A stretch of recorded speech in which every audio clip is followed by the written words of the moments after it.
Que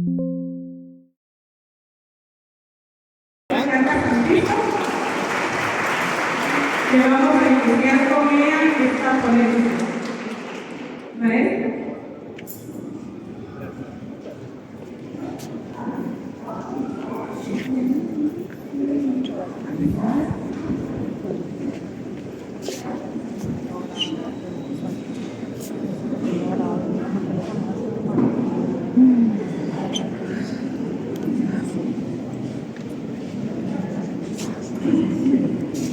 Buenas noches, mi nombre es Carla Santizo y yo laboro en el organismo judicial, específicamente en la Secretaría de la Corte Suprema de Justicia, y hace tal vez unos 10 años fui la encargada del registro de procesos sucesorios que está a cargo de la Secretaría de la Corte. Brevemente les voy a comentar lo que es en sí el registro de procesos sucesorios.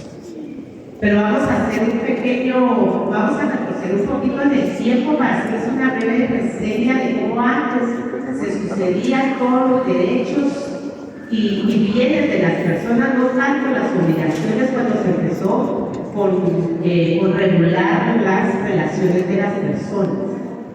Por ejemplo, en el derecho germánico, tanto en los primeros inicios del derecho romano, en el derecho de los hebreos, se habla de las 12 tablas donde se empieza como a regularizar la relación de sucesión de una persona cuando está fallecida.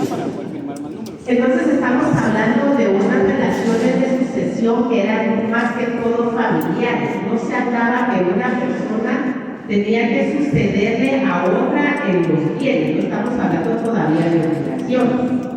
Entonces, cuando una persona fallecía, el núcleo familiar, que era generalmente el hombre, sucedía a su muerte todos estos bienes, todo lo que ellos poseían de manera familiar. O sea, que el grupo familiar era que sucedía, y no estamos hablando de una individualización de derechos, ¿verdad? Entonces empieza a regular en las 12 tablas en el derecho de los hebreos, en una figura como que vamos a legalizar que se contemple en un papel, ¿verdad? No exactamente un papel, sino en un papel pergamino empieza ya a ponerse ciertas circunstancias de la sucesión. Entonces, sí, ¿de qué de los dos lados? Esto ha ido cambiando a raíz del derecho romano, que ya empieza a darnos los primeros indicios de lo que es un testamento, ¿verdad? Pero todavía estamos hablando de una sucesión de manera profunda. Yo les quería comentar que en mi experiencia, en mi núcleo familiar, mi abuela me contaba que en el año de 1921 a 1940, en algunas regiones todavía aquí en Guatemala, se sucedían los bienes de las personas del grupo familiar únicamente a los hombres. Esto se dio así porque en algunos pueblos, por ejemplo, específicamente donde mi abuela era de Cobán, solo los hombres heredaban, ¿verdad? Entonces las mujeres teníamos que tener la suerte de casarnos con alguien que más o menos tuviera algo, ¿verdad? Porque a pesar de que tuvieran familias, tuvieran algunos bienes o algo, ¿verdad?, que heredar, se heredaba únicamente a los hombres, ¿verdad? Y esto se fue ya como evolucionando con las legislaciones, las nuevas normas que se dieron ya a raíz de que esto era no era como par, ¿verdad? Entonces empezamos a hablar de una paridad y empezamos a ver los primeros indicios de que la sucesión ya era individual, ¿verdad? Ya no era que el núcleo familiar heredara de un estirpe a otro estirpe, sino ya la persona ya podía individualizar de bienes de cada, y no necesariamente a los hombres, ¿verdad? Entonces ya empezamos a ver que en el testamento ya podría decir, bueno, estos bienes deja ciertas personas en la universalidad, o unos bienes específicos a través de legados. Para entrar de lleno al tema que me corresponde, que es el registro de procesos sucesorios, les quiero contar que este es un registro que se creó en 1975. Entonces es el que el Congreso de la República, a través de un decreto, el Guión 75 empieza a regular la existencia de un registro que pudiera darse la comprobación cuando un notario o un juez empieza a radicar un proceso sucesorio de que no hubiera duplicidad. Porque imagínense que en los casos de que una parte por aquí inicia un proceso sucesorio ante un notario y por aquí también se está iniciando un proceso sucesorio, o sea, empezar a desenredar esto para ver a quién le corresponde el tiempo, quién le corresponde el derecho, entonces era realmente un verdadero problema. Bueno, y esto que estamos hablando de antes, de que los notarios aquí en Guatemala se conocían, ¿verdad? Ahora con la cantidad de notarios que habemos y que todavía, créanme, no somos suficientes para la población guatemalteca, se crea este registro, la regularización en 1975, para que los notarios y los jueces se pudieran comprobar antes de iniciar cualquier diligencia de que no hubiera duplicidad de procesos de radicación. Entonces, es aquí donde se crea este registro a través de este acuerdo legislativo.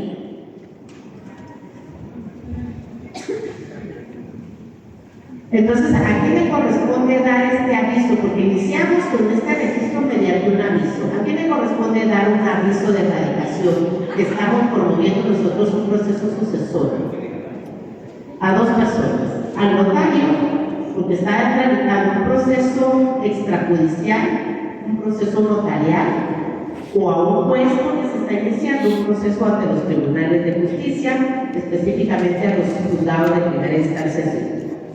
Entonces es aquí donde, al promoverse un proceso sucesorio a través de un memorial ante un juez o mediante el acta de requerimiento, que es la primera acta que realiza un notario, tiene que dar el aviso dentro de los 8 días de promovidos los procesos ante el registro de procesos sucesorios. El registro de procesos sucesorios mediante la información, porque el registro no resuelve. El registro, dada la redundancia, registra aquella información fidedigna que viene de un notario por su fe pública o por un juez por su alto cargo de funcionario judicial. Entonces, tiene, mediante estos avisos, el registro capta los datos del artículo 2 de este decreto de Congreso, le dice específicamente que tiene un mínimo que incluir, que son la fecha de radicación y los nombres de los solicitantes. ¿Quiénes son los solicitantes? Toda persona que tenga interés en promover un proceso sucesorio sobre los bienes, derechos y obligaciones de una persona fallecida, ¿verdad? Y que no se extinguen con la muerte de ella. También tenemos importante que sea también el nombre y el apellido del causante, por supuesto. Actualmente el registro de procesos sucesorios registra con el primer apellido del causante, ¿verdad? También se consignan los nombres y apellidos de los padres del causante. ¿Por qué? Porque también tenemos muchos homónimos. Consignamos también los nombres de los presuntos herederos y legatarios. Y sí utilizamos la palabra presuntos porque hasta aquí no hay ninguna declaratoria de herederos. Cualquier persona que les digo que tenga interés en promover estos procesos, no necesariamente al final va a ser el heredero, ¿verdad? Ni tampoco el legatario. Entonces habla de la ley de presuntos herederos o legatarios. Y también debemos establecer si el proceso es testamentario, porque hay testamento, o intestado, o existe una ordenación por causa de muerte. Pero aquí a la ley le faltó un detalle importante que olvidaron nuestros congresistas de aquella época de 1975, y no sé si alguien se atreve a decirme qué requisito ustedes consideran importante que también el registro de procesos sucesorios debía también de registrar. ¿Algún voluntario? Bueno, la fecha de fallecimiento, por supuesto, ¿verdad? Porque tiene que ser un hecho jurídico cierto que la persona ha fallecido, ¿verdad? Entonces necesitamos la fecha de fallecimiento o de muerte presunta en su caso. Entonces ese requisito lo agrega, no es un requisito legal propiamente dicho, pero sí lo agrega en el registro de procesos sucesorios, porque para nosotros sí es importante ese detalle. Yo aquí les traje una tarjeta que me prestaron ahí en la Secretaría de la Corte, que es donde nosotros consignamos estos requisitos de los avisos de erradicación, y nosotros utilizamos las tarjetas CARDES. Me van a decir, pero qué anticuado las tarjetas CARDES. Sí, esta es nuestra tarjeta física, es nuestro soporte físico de la información que el registro está obligada a custodiar. Pero también nosotros manejamos la tarjeta electrónica, que es la que se queda en nuestras bases de datos. Entonces, cuando una persona requiere de un informe al cual el registro de procesos sucesorios está obligado a darle dentro de los 3 días de presentados los documentos, nosotros podemos poner Juan Pérez y nos van a aparecer un montón, ¿verdad? Y entonces el dato que nos hace la diferenciación de los homónimos que pueden haber en un registro es la fecha de fallecimiento. Entonces, inmediatamente nosotros colocamos la fecha de fallecimiento y nos llega la información de la persona que el interesado realmente quiere ver y no se confunda con todos los demás, porque imagínense, esto fue creado en 1975, tenemos datos hasta la fecha de todas las personas que fallecen, ¿verdad? Y de todas las personas que empiezan a promover los procesos sucesorios. Entonces, antes de que un notario o un juez edite un acto de declaratoria de herederos, necesariamente y obligatoriamente tiene que darse el primer aviso a nuestro registro, que yo creo que es el primer paso que se debe de dar. Y como les digo, nosotros sí manejamos la tarjeta de CARDES, esto es nuestro sistema de registro, pero esto es lo físico. Tenemos también lo electrónico, donde cualquier persona puede llegar a abocarse a la planta baja de la Corte Suprema de Justicia y ahí solo decirnos el nombre de su persona y la fecha de fallecimiento, y nosotros le tenemos la información de ante quién se está radicando el proceso, ya sea ante un juez o sea ante un notario, porque también los notarios tienen la obligación de consignar en sus avisos de radicación su número de colegial, por supuesto, y la dirección de la notaría, porque las personas se van a abocar a ellos posteriormente, ¿verdad? Cuando existe también duplicidad, que nosotros comprobamos en nuestros registros de que viene una persona y lo inicia ante un notario X y por otra parte se inicia ante un notario Z, también nosotros tenemos esa información mediante la acumulación de los avisos de erradicación. Entonces nosotros también controlamos cuántos notarios están llevando los procesos en sus distintas notarías para que las personas empiecen a abocar a ellos. Si existiera un acuerdo ante qué notario se va a llevar un proceso, eso sería lo ideal. Pero la experiencia nos ha demostrado que no es necesariamente lo que pasa en la realidad. Entonces, desde el momento que una persona sabe que se está promoviendo un proceso ante otro notario y no se ponen de acuerdo, necesariamente este proceso sucesorio se tiene que tramitar ante la vía judicial, es decir, ante un juez de primera instancia de grado civil.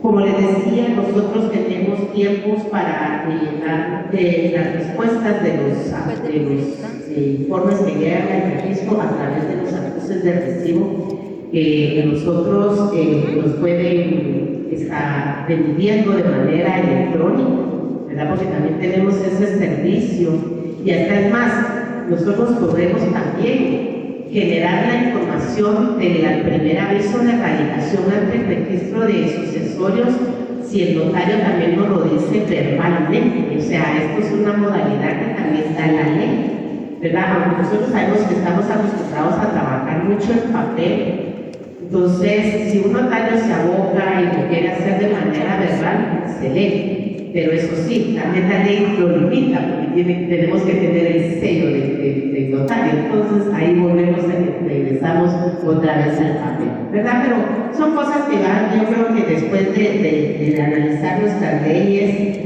ya hay propuestas para una nueva reforma, porque los tiempos han cambiado, ya los sistemas electrónicos nos permiten de una manera más sofisticada lograr que la información le llegue a todos. Con este registro trabaja en República de Guatemala, entonces se está viendo la posibilidad de que tengamos un registro, primero Dios, si nuestras autoridades no lo permitan, y que el Congreso lo apruebe al final, ¿verdad? Que exista un segundo registro en el departamento de Quetzaltenango.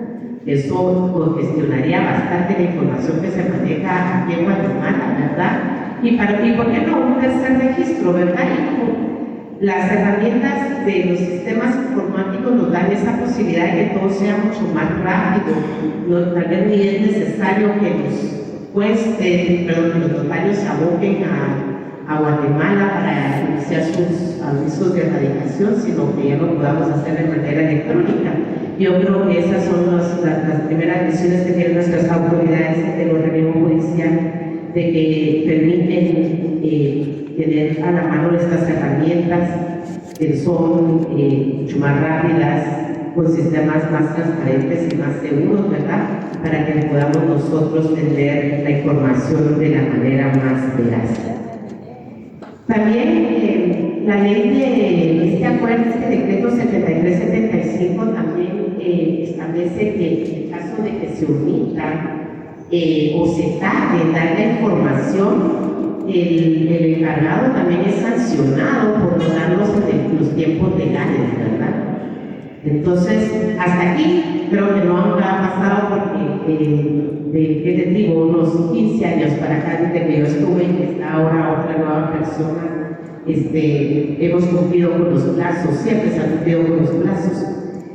Este decreto también está arreglado por un acuerdo de Corte Suprema de Justicia, que es el 49-76, donde se establece que el encargado del registro de procesos sucesorios será nombrado por el presidente del organismo judicial, así como todo el personal auxiliar es nombrado por el presidente del organismo judicial.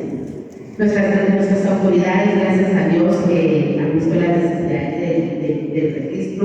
Hemos tenido personal muy capacitado realmente para recabar toda esta información y remitirla dentro de los plazos legales que establece la ley. Como les decía, el registro es algo prácticamente no nuevo, pero ya tiene que ser más novedoso. También tenemos nosotros el servicio de que no solo le damos información a notarios y jueces, sino cualquier persona se puede abocar al registro y solicitar todos los informes, inclusive certificaciones, porque nuestro registro es público y encima es gratuito. Toda la información que da el registro no tiene ningún costo para las personas, y yo creo que ha sido un registro muy importante para la erradicación de los diferentes procesos, tanto testamentarios como intestados, que se puedan llevar a cabo en toda la República de Guatemala. Muchísimas gracias.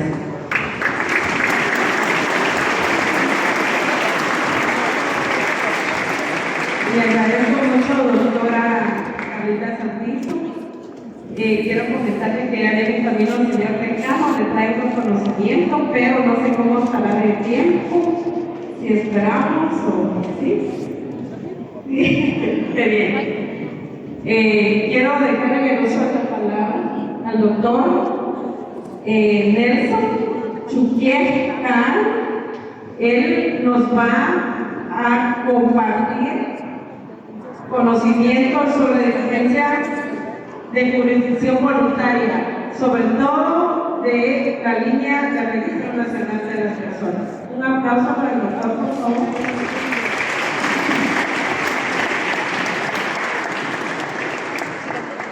¿Cómo están? Mucho gusto. ¿Qué dice la Facultad de Derecho? Como que están durmiendo. Dense un aplauso, de verdad, es un esfuerzo para cada uno de ustedes de poder estar hoy acá. Quiero agradecer en lo personal a las autoridades que llevan a cabo esta actividad por la invitación que se me hizo. Quiero compartirles que soy registrador civil del Registro Nacional de las Personas por más ya de 15 años que hemos estado trabajando en la institución. Y hoy quiero compartir algo relacionado al tema de jurisdicción voluntaria.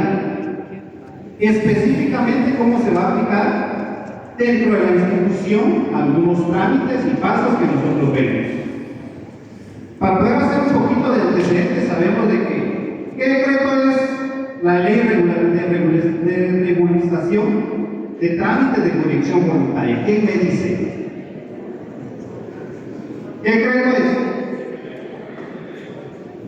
Decreto 54-77. Este decreto fue creado a raíz de que en su momento los órganos jurisdiccionales se cargaron mucho de trabajo y entonces tuvieron que crear esta ley para poder darles un poco de carga de trabajo a ellos y darle a los notarios esa facultad de poder llevar a cabo trámites de jurisdicción voluntaria. En este decreto tenemos varios procedimientos.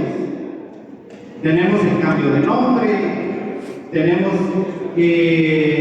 la ausencia, tenemos trámites de rectificación y reposición de partida de nacimiento. ¿Cuál es el único trámite que es mixto? La ausencia. ¿Por qué? Porque la ausencia la inicia el notario, pero la tiene que declarar el juez para que pueda declararse la ausencia. Y esto va relacionado un poquito con lo que decía la doctora con relación al derecho sucesorio. En algunas ocasiones tenemos que hacer el trámite de ausencia para poder posteriormente declarar la muerte presunta y poder justificar en ese sentido nuestro trámite sucesorio intestado. Cuando la persona, pues, lógicamente no dejó algún trámite testamentario. Entonces, me quiero concentrar específicamente en el trámite de reposición de partida de nacimiento, que es un trámite que hemos visto nosotros durante muchos años y que el procedimiento se había hecho en que el notario iniciaba el trámite de jurisdicción voluntaria de reposición de partida, le daba audiencia al registro, posteriormente le daba audiencia a la Procuraduría General de la Nación. ¿Alguien de ustedes ha visto o ya saben o tienen conocimiento de que en el año 2023 la Procuraduría General de la Nación actualizó su manual de jurisdicción de trámites voluntarios? No sé si ustedes ya lo vieron o tenían conocimiento que hay un manual de jurisdicción voluntaria de parte de la Procuraduría General de la Nación.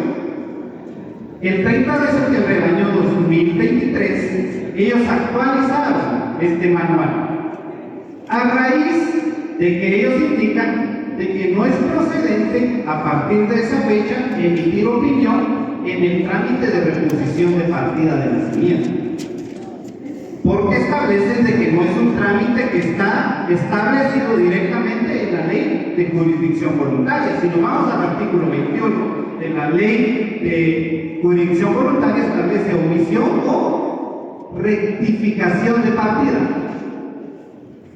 Y ese era el fundamento que se utilizaba para las reposiciones. Pero cuando ellos hicieron el análisis, dijeron no, hay un procedimiento específico de reposición y por eso la Procuraduría ahora ya no emite opinión. Entonces, el procedimiento es notarial, iniciamos con el acta de requerimiento, le damos o concedemos audiencia al registro.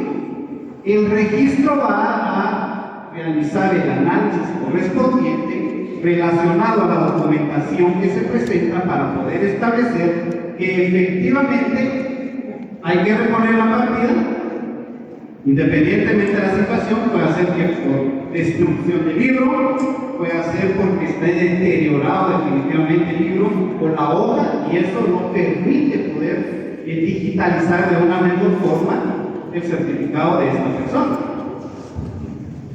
El Registro Nacional de las Personas emite opinión y al momento en el que ellos omiten la opinión, ya el notario posteriormente procede a que se inscriba, solicitar que se inscriba la reposición de la partida. Ya no va a ir a la Procuraduría General de la Nación como lo hacía anteriormente. Pero esto es a raíz de este manual que la Procuraduría General de la Nación actualizó en el año 2023 porque ellos, por costumbre, venían siempre omitiendo opinión. Uno era que tardaba un poquito más el trámite, que se encargaban más de expedientes.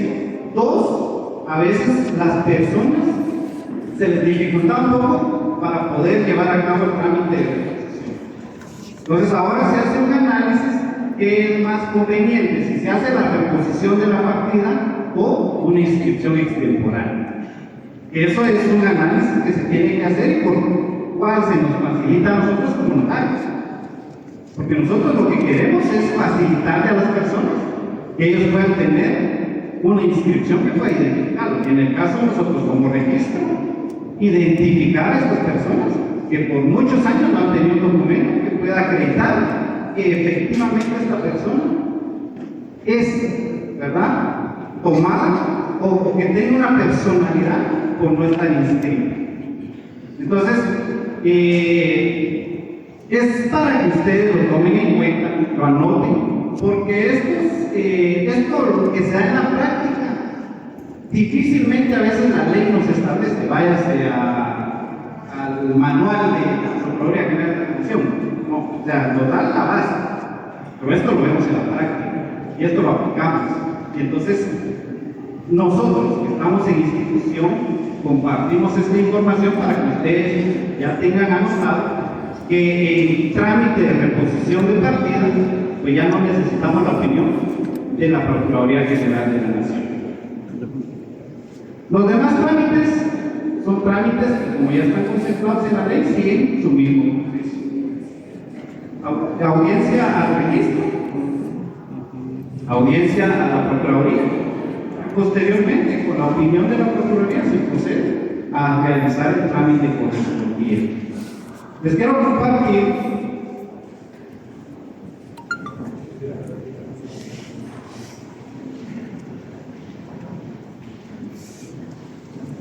el oficio que en su momento sacó la Procuraduría General de la Nación con relación al tema de reposiciones. Si alguien desea apuntarlo, puede hacer para que lo pueda tener de referencia. Fue a través del oficio número 362-2023 de fecha 28 de septiembre del año 2023, en donde indica: no se emitirá pronunciamiento sobre el fondo de las diligencias voluntarias jurisdiccionales extrajudiciales de reposición de partida de nacimiento, toda vez que no existe una ley específica de la materia que establezca la obligatoriedad de dar intervención a esta institución en tales diligencias y para el cumplimiento del principio constitucional de legalidad de la actuación de la administración pública, la cual se encuentra establecida en el artículo 152 al 154 de la Constitución Política de la República de Guatemala, y esta entidad se abstendrá de seguir pronunciándose sobre la petición de fondo en los expedientes de reposición de partida. Entonces ahí tienen ustedes el fundamento que la Procuraduría sacó en su momento para poder ya no emitir opinión. El tema es muy extenso, de jurisdicción voluntaria, la verdad es que es bastante. Si nos vamos trámite por trámite, nos vamos a estar toda la noche acá. Pero yo creo que lo más importante que puedan ustedes conocer con relación a este tema es ahorita el tema de reposición de partidas, que es lo que más hemos estado viendo en el país. Entonces, para mí es un gusto haber podido compartir hoy con cada uno de ustedes. Los animo a que sigan adelante y muchas gracias.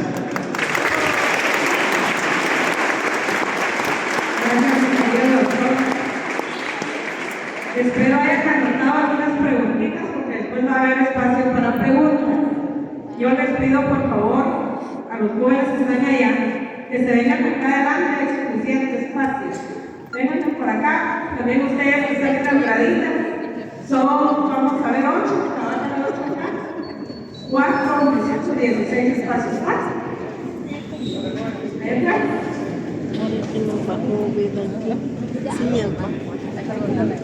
Les vamos a dar 1 minuto para que se vengan. Así están cómodos acá.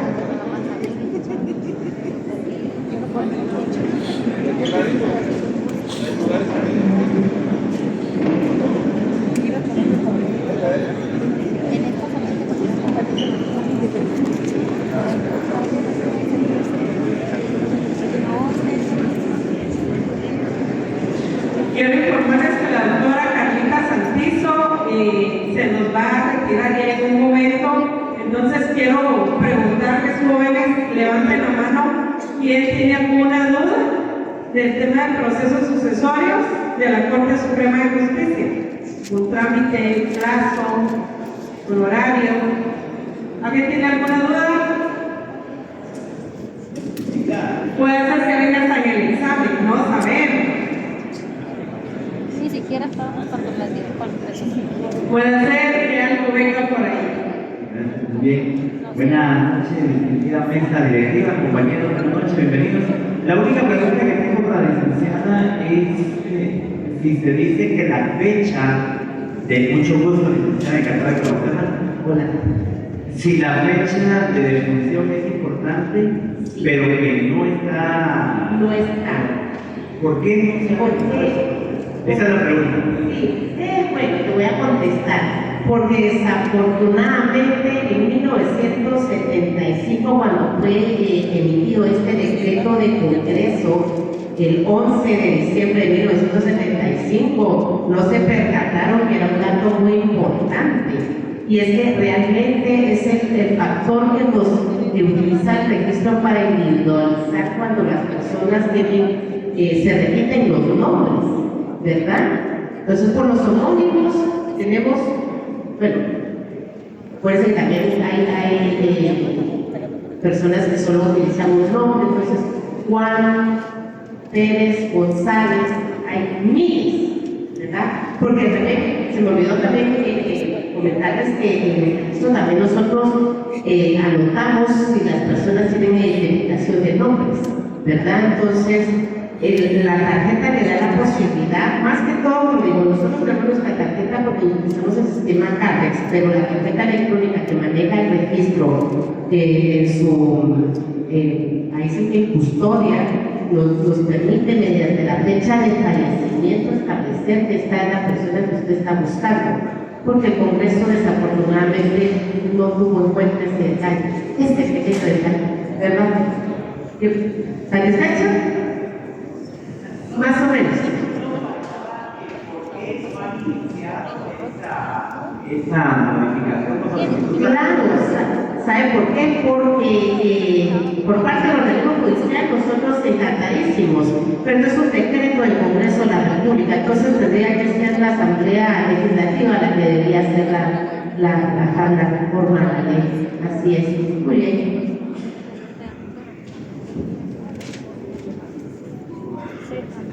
¿Alguien más? ¿Otra preguntita a la doctora Santiago? Muy bien. Buenas tardes, gracias por esta invitación a este evento muy bonito, muy oportuno para la carrera en el segundo semestre. Mi consulta precisamente sería del año 1975 para atrás, cómo es que tienen los registros y puntualmente va porque nosotros tenemos una experiencia en la que estamos en un proceso de herencia, pero un familiar falleció como en el 60 más o menos y no hay registro de él de defunción. O sea, no han promovido desde la fecha de fallecimiento el proceso sucesorio. No, nunca lo promovieron, entonces nunca hubo, y toda la herencia está en un estado total de generación en generación en generación. Sí, pues. Y ahorita llevamos como unos 10, 12 años aclarando el nombre de la persona, porque en el registro de la Municipalidad de San Juan de Catepec aparecía escrito de una manera, en el acta de defunción aparecía escrito de otra manera, y todo eso. Entonces mi duda era, en 1935 para atrás, cómo hacían el registro de las devoluciones. Muchas gracias. Sí, fíjese que no existía el registro, entonces se dio los casos que anteriormente los notarios se conocían entre ellos, por ejemplo, ¿verdad? Entonces era muy fácil, a través de los edictos, establecer que se estaba promoviendo un proceso de sucesorio, pero te estoy hablando de las personas que realmente están interesadas que cuando una persona falleciera estuviera viendo el diario oficial, el diario de Centroamérica en esa época, ¿verdad? Para ver si una persona había fallecido. Era muy complicado. Entonces, este es realmente el verdadero objeto del registro de procesos sucesorios, evitar la duplicidad de los procesos, ¿verdad? Entonces, establecer quién lo está haciendo, y en el caso que lo hicieran varios notarios o que fuera promovido ante varios jueces, ¿verdad? Ver dónde se puede unificar mediante el acuerdo de los presuntos herederos. Y si no hay acuerdo, como te decía, definitivamente te vas a la vía judicial. Ahora bien, ¿ante qué juez? También es una pregunta, es una interrogante importante. Entonces, no sé si quieren participar. Ustedes saben. ¿Quién se imagina que sería el juez que debería conocer de un proceso sucesorio? En primer lugar. Tenemos tres datos importantes. Primero, el domicilio del causante, o sea, de la persona fallecida. Si no tuviéramos conocimiento de un domicilio cierto, entonces nos vamos al lugar donde se encuentren la mayoría de los bienes inmuebles, ¿verdad? En el caso de que no hubiera bienes dentro de un proceso, ¿verdad? Que no estuviéramos nosotros liquidando algún tipo de bien inmueble, porque lo que se busca en el segundo factor, entonces el juez competente en tercer lugar es el lugar del fallecimiento del causante, ¿verdad? Entonces, como te digo, antes era bastante complicado, pero los notarios se conocían, ¿verdad? Ahora somos bastantes los notarios, gracias a Dios bastantes los juzgados, ¿verdad? Entonces, para evitar cabalmente esa duplicidad, se creó el registro. Se podría decir que sí había problemas antes de la creación de este registro, saber en dónde se registraba. Tengo entendido que no se registra en ningún lado, ¿verdad? Así es.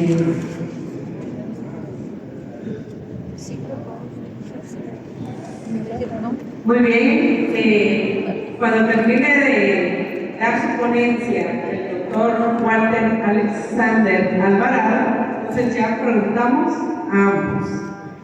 Démosle un aplauso, por favor, ya que desde la ciudad de Quetzaltenango nos visita el magistrado. Felicidades y conocimientos para ustedes el día de hoy. Gracias, licenciada Tomita. Vamos a copiarle al disertante. Buenas noches a todos. Espero que se encuentren bien. Primero los felicito precisamente por el interés. Ya es tarde. Creo que algunos estamos lejos precisamente de nuestros hogares. Pero creo que es importante tomar un momento, un espacio para poder conversar con amigos y especialmente ir retomando el tema de la ciencia del derecho. Me corresponde platicar precisamente sobre una institución especial, y es que es una institución que precisamente resguarda lo más preciado en el tema económico y resguarda precisamente, posiblemente para muchas familias, aquel tesoro. ¿Por qué? ¿Por qué aquellas familias? Porque pasan generaciones para poder adquirir o un terreno o bien una casa. Bueno, desde 1877, bueno, vamos a recordar desde antes de la independencia. ¿Alguien se recuerda cuándo fue la independencia? No venimos en una fecha de A ver, dice que les van a dar. ¿Cuántos puntos dijo el señor Carlos Quiso? Ya estábamos negociando el instituto. Bueno, estamos con 1821, ¿verdad? Previo a la independencia, las propiedades que vinieron los amigos españoles a poder conquistar, pues se inscribían precisamente ¿dónde? En la corte de Caldas. ¿Recuerdan? Eso lo vimos en una historia de Guatemala. ¿Sí se recuerdan? Sociología del derecho, sociología de Guatemala. ¿Sí? ¿Se recuerdan? Bueno, entonces vamos a retomar por qué razón, porque ya me comentaban que el otro semestre creo que le va a corresponder precisamente el derecho registral. Si no entienden o de repente me estoy perdiendo, por favor se levanta y me dice, mire, disertante, por favor, despierte, no estoy entendiendo. Que para mí va a ser especial porque me interesa que ustedes comprendan lo que el día de hoy les tengo a comentar. Bueno, desde antes de 1821 que se escribían allá esas propiedades, ¿qué significaba Guatemala? ¿Para qué los señores feudales? ¿Se recuerdan de esas palabras? Sí, bueno. A partir de la independencia, encontramos entonces sobre mi interés precisamente en poder generar un derecho que venía, ¿desde dónde venía el derecho civil? Desde el derecho romano, o el civil, ¿se recuerdan? Sí, bueno, todo eso que vamos a hablar precisamente se refiere porque tiene que ver con el derecho notarial. Bueno, entonces, retomamos. Venían con el interés de tener que generar algo que significara precisamente el cuidado de la propiedad también, que le extraigo de lo que pudiera considerarse independiente o bien especial para la persona. Por lo tanto, en el Código de 1877 se va creando precisamente el registro de la propiedad. Y especialmente existían 5 registros. Estos registros de la propiedad, estos registros de la propiedad, pues como muy bien lo dice la palabra, estaban precisamente para inscribir los registros de cada uno de los habitantes. Por supuesto, quienes habitantes los que tenían las posibilidades. Y eran divididas las propiedades por ejidos. Es decir, el departamento de Guatemala tenía ciertos ejidos. Y estos ejidos iban siendo posiblemente para la familia González, para la familia Rivera, y así sucesivamente. Para la Iglesia Católica, que era la que tenía más bien. Y que por lo tanto, por lo menos había un lugar donde se identificaba que era el propietario. Y esto que generaba precisamente esa identidad, lo que está allá es mío. ¿Y quién dice? Lo dice una institución. Bueno, se fue perfeccionando. Ya con el reformador, ¿se recuerdan quién es el reformador? Bueno, con el reformador, que precisamente pues viene con el interés de generar más allá. Y entonces se crea únicamente 3 registros: el de la zona central, el de Quetzaltenango, inclusive generó una de esas mapas. No tenía sentido porque estaba en Quetzaltenango, pero bueno. Sucesivamente fueron generándose varias reformas, al punto que les quiero comentar. En los registros de la propiedad existe un libro que se denomina Instrucciones de Ferrocarril, y no hay ningún solo ferrocarril a la presente fecha. Y eso se le llama derecho vigente, pero no positivo, ¿verdad? ¿Sí se recuerdan? ¿Por qué les estoy diciendo esto? Pero se recuerdan que eso les van a contar en privado. Y pues, de ahí van a hacer los 5 o 10 puntos. ¿Cuánto les pone si ahorra los kilos en el privado? Sí, pues, bueno, entonces, seguimos. A partir de eso, nos vamos a ubicar en que tenemos un código de 1977. Empezamos después de aquel diseño de Estado que nos deja como herencia actividades. ¿Se recuerdan de eso, no? Más o menos. Bueno, está bien. ¿Recuerdan que eran 3 militares que tomaron el poder, que diseñaron el Estado guatemalteco, que diseñaron la forma de cómo generar precisamente la Constitución, que bueno, la Asamblea Constituyente, en base a esos parámetros, realiza una Constitución de 1985. Y ahí existe precisamente una división en la Constitución. ¿Se recuerdan ustedes cuál es el? Derechos individuales,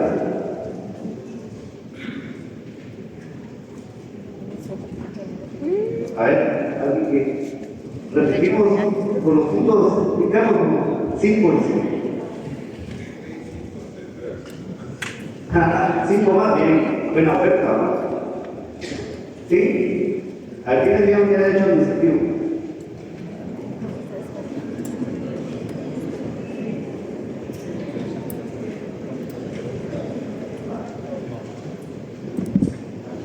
A ver, ¿no se lo dijo?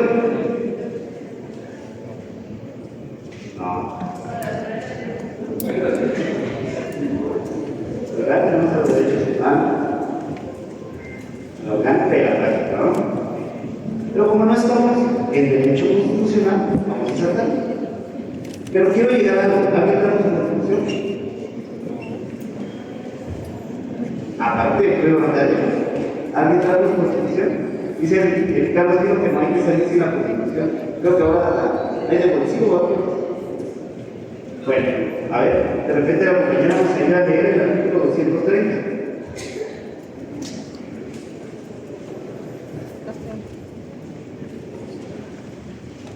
Mira mi cuadrado, ¿verdad? ¿Qué tal? Artículo 230. Registro General de la Propiedad. El Registro General de la Propiedad deberá ser organizado al efecto de que cada departamento o región que la ley específica determine se establezca su propio registro de la propiedad y el respectivo catastro fiscal. Entonces quiere decir que tenemos una institución, ¿cómo es? Constitucional. ¿Estamos? Miren lo trascendental de la institución. Y decimos, bueno, entonces tenemos dentro de la organización del Estado tenemos una institución constitucional. Ahora, ¿qué es lo que pasa? Es que al final del día, algo especial que creo que valdría la pena que lo veamos y creo que vimos, es parte del Estado. ¿Por qué el interés de poder ubicar al registro de la propiedad en la Constitución? Porque precisamente provoca la estabilidad inmobiliaria del Estado. Es decir, esto provoca precisamente la necesidad de poder verificar esa estabilidad tanto para los derechos. ¿Y dónde tienen ubicados los derechos de la propiedad? Estábamos empezando porque había derechos humanos, ¿verdad? Y todavía alcanzan los derechos humanos, es decir, todavía alcanza el derecho de propiedad ubicarse en el apartado de derechos humanos. Y por eso tenemos en el artículo 39 de la Constitución el derecho de la propiedad. Bueno, entonces, ¿qué quiere decir? Que si somos afectados por nuestra propiedad, podríamos reclamar como un derecho humano que es cierto. ¿Vamos a continuar? ¿Por qué les estoy hablando de toda esta generalidad? Porque quiero alcanzar algo muy especial. Estamos con que el registro de la propiedad, que no quiero desmeritar ni quiero que lo vean de una forma sin interés, los registros que anteriormente exponían mis compañeros, sino más bien que el registro de la propiedad no es un registro estadístico, no es un registro estadístico, quiere decir que no solo va a verificar cuántas personas hay, cuántas propiedades hay, no.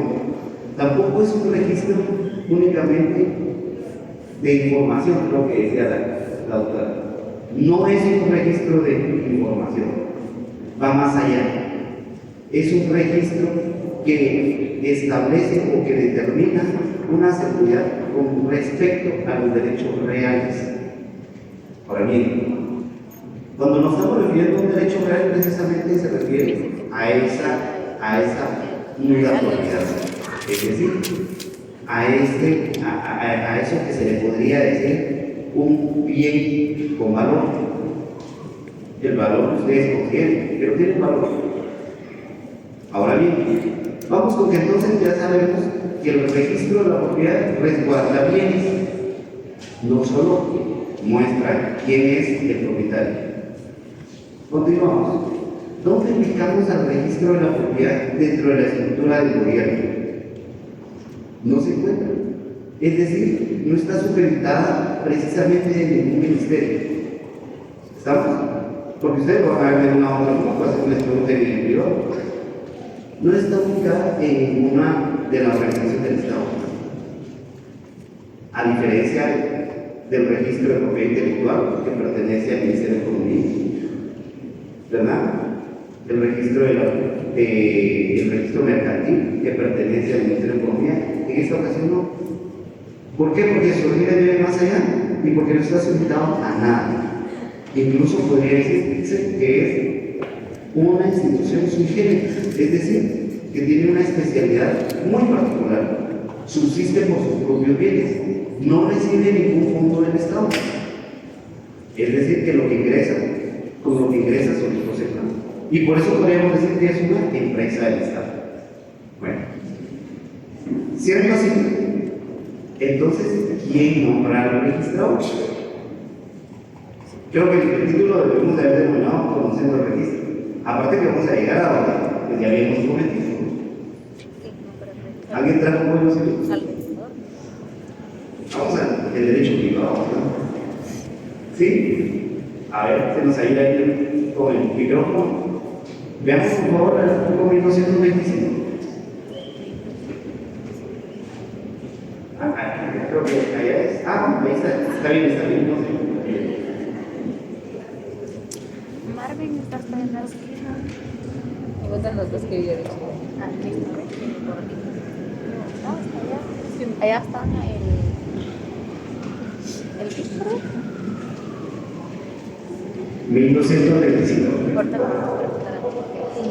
Recuerden que también califica manejo de leyes, indica los mismos.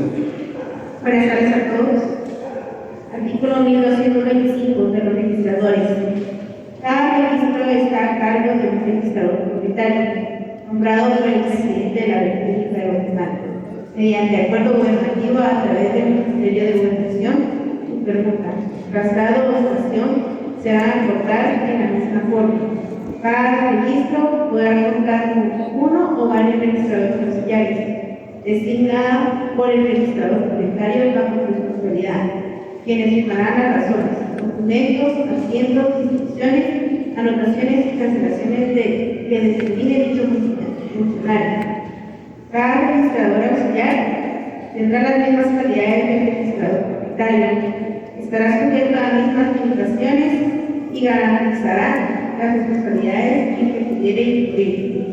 Con hipoteca o fianza, el registrador propietario fijará el importe de garantía conforme a los criterios y límites a que se refiere el artículo 1228 de este código. Podemos aprovechar de una vez el 1226 y luego vamos a explicar todo. Artículo 1226. Para ser nombrado registrador de propiedad se requiere ser guatemalteco de origen, notario y abogado colegiado y activo. ¿Qué dice? Notario. ¿Y qué curso estamos viendo? Notariado. Bueno, entonces es importante, ¿verdad? Es importante traer el código civil. Bueno, hablaba de un registrador propietario. No quiere decir que hubiera sido propietario, pero así lo decía la ley. Por lo tanto, quiero comentarles que en Guatemala existe a la presente fecha solo dos registros. El registro de la zona central, es decir, el registro general ubicado con sede en Guatemala, y el segundo registro de la propiedad ubicado en Quetzaltenango. Cada uno es independiente y cada uno subsiste con sus propios ojos. Para dar un dato así mero particular de cada registro, el registro de Quetzaltenango maneja cerca de 70 millones de presupuesto de quetzales. El registro de la zona central a cerca de 260 millones de quetzales. Ahora, ¿qué es lo que hace el registro? Tiene una jurisdicción dividida. Muy bien. De tal manera que tenemos que el registro de Quetzaltenango tiene a su cargo 8 departamentos y el registro de la zona central 12 departamentos, y con eso se divide lo relacionado a las propiedades de los guatemaltecos. Vamos a suspender un momento y vamos a darle la bienvenida, por favor, a nuestra máxima autoridad, a la facultad. Por favor, les pido un fuerte, caluroso aplauso.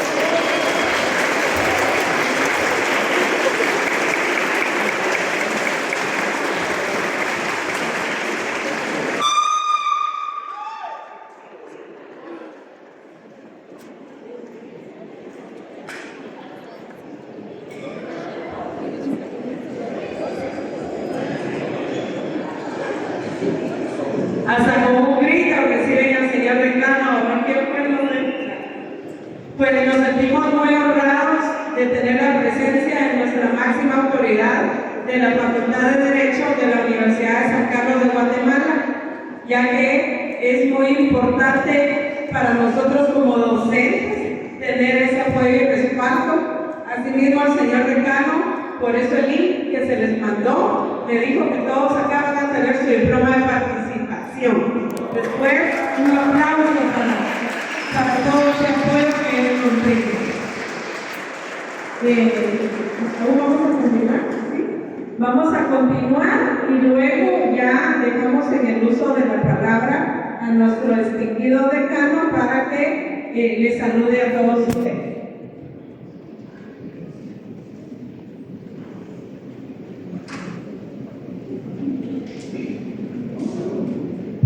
Vamos a continuar. Tenemos dos registros. ¿Estamos? Estos registros, porque estamos en derecho registral, pues precisamente se van rigiendo a principios. Estos principios, especialmente en el tema registral, vamos a identificarlos de la siguiente forma. Yo entiendo que en el próximo semestre, creo, ustedes van a ver derecho registral, y pues ahí es donde ustedes van a ubicar todo lo que les estoy comentando. Tenemos, en primer lugar, el principio de inscripción. ¿En qué consiste? Precisamente en poder realizar ese registro, valga la redundancia, o ese asentamiento de los derechos registrados. Y eso lo podemos ubicar precisamente en el artículo 1125. De nuevo, venimos con el tema de que como estamos en el derecho privado, tenemos un derecho, ¿cómo dicen? En el proceso civil me dicen la petición de parte, ¿no? Y en el derecho registral le denominamos derecho de revocación. Y por lo tanto, pues tenemos también este principio. Lo podemos ubicar en el artículo 1127. Tenemos un principio de legalidad. ¿En qué consiste? Y este particularmente, este va aparejado a otro principio dentro del mismo, pero esta legalidad precisamente refiere el cumplimiento de los requisitos. ¿Qué hace el registro? El registro verifica el cumplimiento de todos los requisitos, es decir, que si una escritura lleva el nombre de los otorgantes, ¿qué pasaría si una escritura no llevara el nombre de los otorgantes?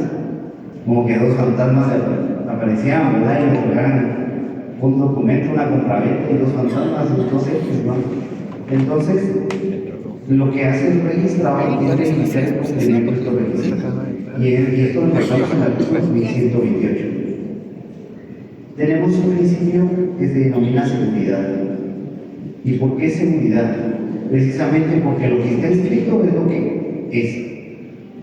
¿Qué quiere decir?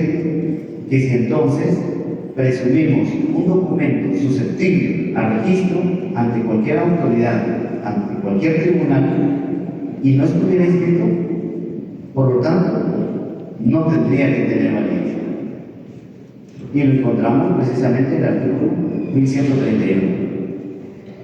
Tenemos un principio que le llaman y es especial, y eso sí es generalmente para cualquiera de los registros, que se llama prioridad o prelación.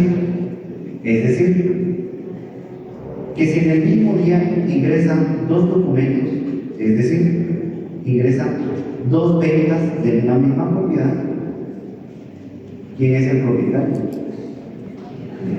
El primero de inscripción. ¿Ustedes han escuchado eso? Primero de inscripción, primero en derecho. Encontramos el artículo 1141.